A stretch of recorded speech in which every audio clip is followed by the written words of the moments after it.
Meron ka bang oras? Maya-maya pa yung club practice ko. Yung kanina, paano to? Nakakahiya. Lahat ng sinabi ko nakakahiya. Pasensya na sa mga nasabi ko sa'yo.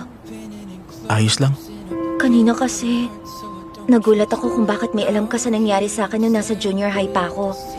Baka kasi nalaman mo yun kay Igarashi. Kasi kung ganun, maiinis ako. Pero sinabi sa akin ni Yota nung lunch break na mali lang ang intindi ko. Hiyota?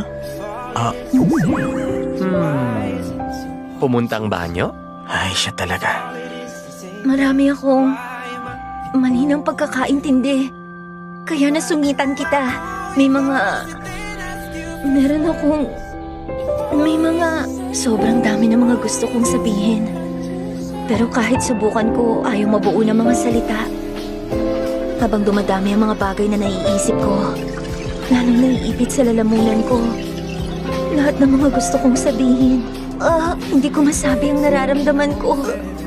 Hanggang sa naging luha na lang sila. Wag! Di pwede! Di pwede! Di pwede! Bakit lagi na lang? Bawal umiyak kang humingi ng sorry! Umatras ka! Atras! Atras sabi! Ikaw sige na, okay lang. Hindi mo kailangan mag-sorry na mag-sorry. Sa totoo lang, dahil naman sa akin, kaya nainis ka. Teka. Kanina lang inis na ako sa kanya, di ba? Bakit pinapagaan ko ngayon loob niya? Huwag mong kimkimin yan.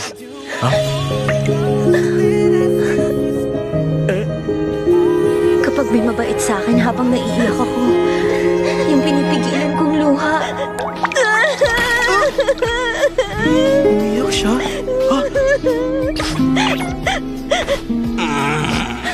Ang totoo, nagsinungaling ako nung sinabi kong di kami naging close ni Igarashi.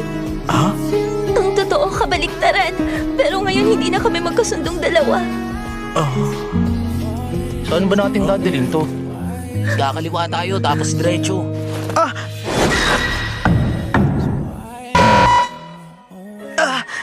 Higawa! Ang bigat naman. Ayun! Tingnan mo yun, Ang galing, di ba? Ano bang ginagawa? Baka may rare monster sa classroom.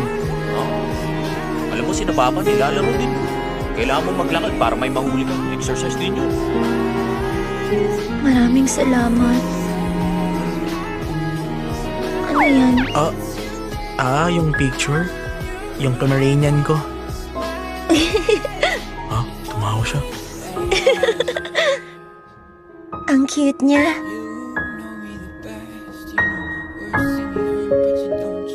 Sige, mauuna na ako sa'yo. Sorry. Sige. Kita na lang tayo bukas. Sige, bukas ulit. Ingat ka.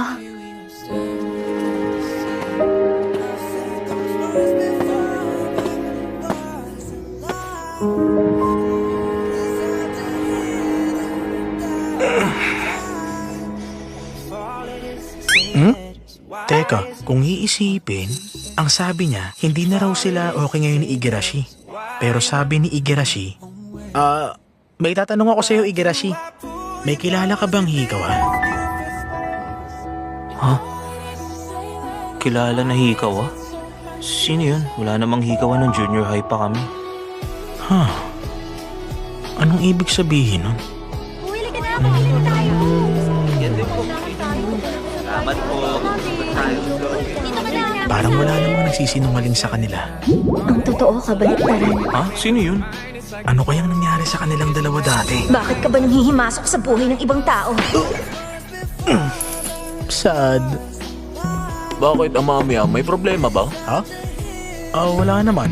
Ako ba niloko mo? Kanina pa ako daldal dito, di ka nakikinig. Nakikinig kaya ako. Sige nga, sabihin mo nga sa akin lahat ng mga sinabi ko. Para ka namang clingy na girlfriend. Minato, kung tutulala ka lang dyan, lalambot noodles mo. Grabe, ano bang combination yan? Pinagsasabay mo yan? Masarap ko yo. Puro harina yun eh. Yota. Sabi sa akin ni Yota na mali lang ang intindi ko. Yota. First name basis sila. Tapos na yung exams tsaka magsisimula na ang winter break. Wala na akong pagkakataon.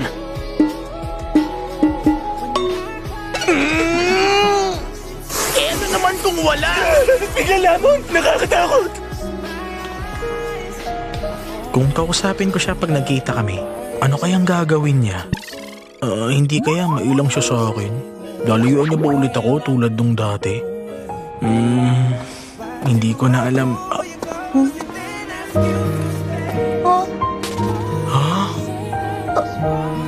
Mamiya, ikaw pala. Kasi... Ano? Yung kahapon... Pasensya na, umiyak ako habang humihingi ng tawad. Ay, sobrang nakakahiya yun. Hindi ako umiyak kahapon para maawa ka at patawarin mo ako agad, Hindi. Alam mo, meron naman talagang mga tao na masyadong nadadala ng emosyon nila kaya biglang bumubuhos yung luha nila. May ganun pala. Ikaw din ba ang mamiya? Ano yun? Akala mo ba hindi ko maintindihan kung bakit naiyak ka? Grabe, ang sama naman. Pero nagulat talaga ako. Hindi man halata sa itsura kong to, pero malambot ang puso ko, no? Ba't ganyan na itsura mo?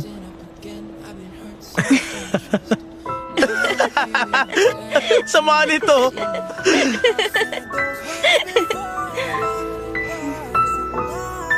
Sige. Doon ako papunta. Club practice? Oo. Galingan mo. Sige.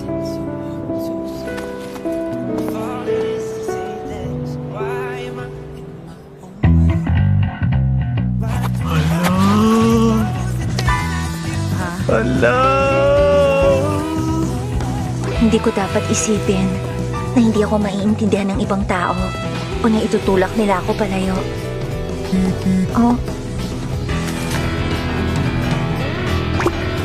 Pakiramdam ko may ibang nagbago. Pero para din namang wala. Ang dami nang nangyari. Pero sa wakas magsisimula na ang winter break bukas. Oy, Miharu! Sora! Long time no see! Yay! Yay! O ano, kumusta kayo?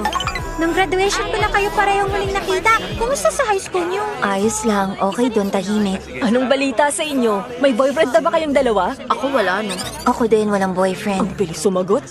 Pero nung junior high, di ba may mga naging ex din naman kayo?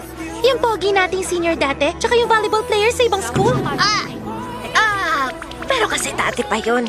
Biglang may mga umaamin sa akin na lalaki dati. Tapos naisip ko na baka gusto ko din sila tapos papayag na akong maging kami. Tapos, tatagal maghihiwalay din kami kasi iba daw pala ako sa inakala nila. Lagi na lang! Sila tong nag-aasum ng ugali ko tapos sila may ganang ma-disappoint! Hala, nagpakita na yung gorilla. Pinaalala pa namin. Kaya nga para sa akin, parang hindi ko talaga sila dinate nun eh.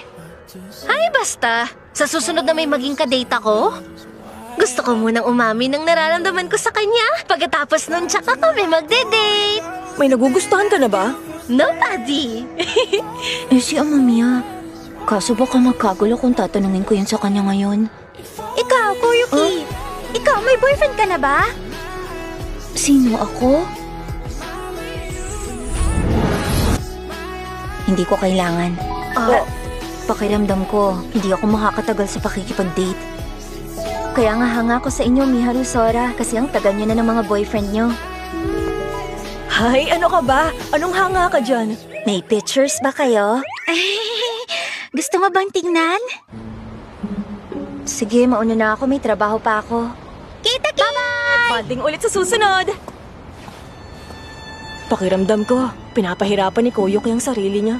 Kasi, alam mo naman yung nangyari sa kanila ni Igarashi, di ba? Pero kasi isipin nyo, di ba? Bakit kaya pumayag si Koyuki makipag-date kay Igarashi ng junior high tayo? Di ba galit si Koyuki sa kanya? Oo nga eh. Kahit ako nagulat din Ang ako. pakiramdam ko, kasalanan ko yun.